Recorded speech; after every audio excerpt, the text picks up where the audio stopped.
Tan tan চলে এসেছি শিবরাত্রির ব্লগ নিয়ে। তো চলো, সকাল সকাল শ্বশুর বাড়িতে ছিলাম। শাশুড়িমা কি সুন্দর ছোট্ট একটা আকন্দ ফুলের মালা করে দিয়েছে, দেখতে পাচ্ছ তো। শিব ঠাকুরকে জল দিয়ে আমি এসে গেছিলাম বাপের বাড়িতে। সকাল থেকে নির্জলা উপোস, অবস্থা বিশাল খারাপ, দেখতে পাচ্ছ। হালকা করে আমি ল্যাদ খেয়ে গেছি, ল্যাদ খেয়ে নিয়ে আমার টায়ার্ড হয়ে গেছি, পেয়ে গেছে প্রচণ্ড খিদে।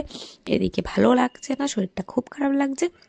কিন্তু আমি আসছি তার মধ্যে বাপের বাড়িতে, মানে 3 ঘন্টা জার্নি করে এসেছি, তার মধ্যে কিছু খাওয়া নেই, বুঝতে পারছো। শরীরের অবস্থা ভীষণ ভালো, খিদেতে পেটটা কুই কুই কুই করছে। তা ভাবলাম খিদে যখন পেয়েছে, মেয়েদের তো একটা জিনিস করলেই মন ভালো হয়ে যায়, সেটা হচ্ছে সাজগোজ।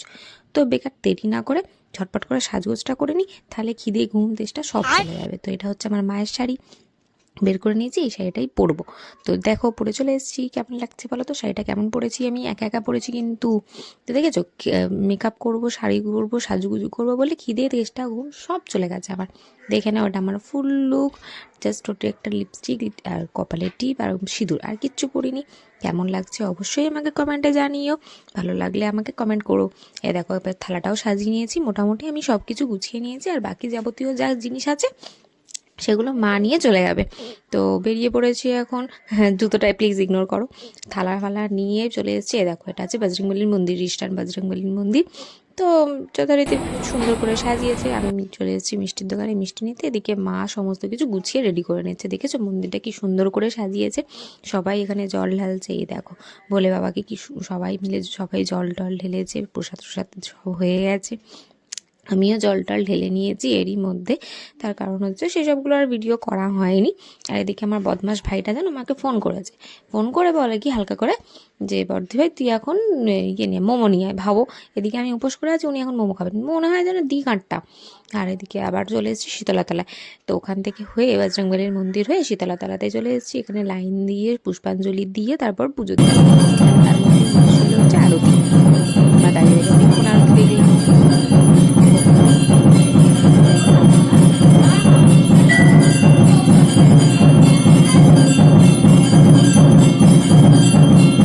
আরতি দেখে পুষ্পাঞ্জলি দিয়ে বাড়ি চলে এসেছিলাম। প্রসাদ দিয়েছিল মন্দির থেকে, প্রসাদটা খেয়ে চরণামৃত্যু খেয়ে এই জাস্ট মানে উপোসটা ভাঙলাম আর কি। ও অবস্থা বুঝতে পারছো, কতক্ষণ পর জল খেয়েছি। যাকে আমি বিয়ের পর এটাই প্রায় প্রথম, কারণ বিয়ের আগে আমি করতাম, বিয়ের পরে নানান বাধা পড়ায় তো আমি উপোসটা করা হতো না। এখন চলে এসেছি, একখানা খিদে পেয়েছে হালকা করে, একটুখানি তো কিছু খেতে হবে। সকাল থেকে যেহেতু কিছু খাইনি, তো ক্যাডবেরিটা এনার্জি যোগাবে আর কি, তাই ক্যাডবেরি খেলাম। মা করে দিল গরম গরম 1 কাপ চা আর বিস্কুট। চা বিস্কুট নিয়ে খেয়ে দিয়ে নিয়ে ঘরের ঠাকুরটাকেও পুজো করে নিয়েছিলাম। মানে আমি টোটাল শ্বশুরবাড়ির ঠাকুর শিব ঠাকুরটাকেও জল দিয়েছি, নিজের ঘরেরটাকেও দিয়েছি, দুটো মন্দিরেকেও জল দিয়েছি।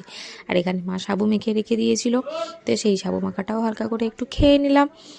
তোমাদের কার কার সাবু মাখা খেতে ভালো লাগে বলো তো? আমার তো ভীষণ ভালো লাগে, বিশ্বাস করো, দারুণ লাগে যাকে বলে। আর তারপরে রাত্রিরে মা করেছিল লুচি আর আলুর দম। আলুর দমটা দেখেই মনে হচ্ছে না টেমটিং খেতে হয়েছে, সত্যি ভালো খেতে হয়েছিল। তার উপর জানো তো মা আবার খাইয়ে দিচ্ছিল, আর ওই ভালো হয়েছে, মানে সোনায় সুহাগা যাকে বলে একদম। তো চলো, আমি লুচি আলুর দম এনজয় করি। তোমরা ভিডিওটাকে লাইক করে সাবস্ক্রাইব করে দিও, ভালো লাগলে কমেন্ট করে জানিয়ে দিও। তো আমি আমার লুচি এনজয় করি, তোমরা ভিডিওটা এনজয় করো। ততক্ষণের জন্য টাটা, বাই বাই।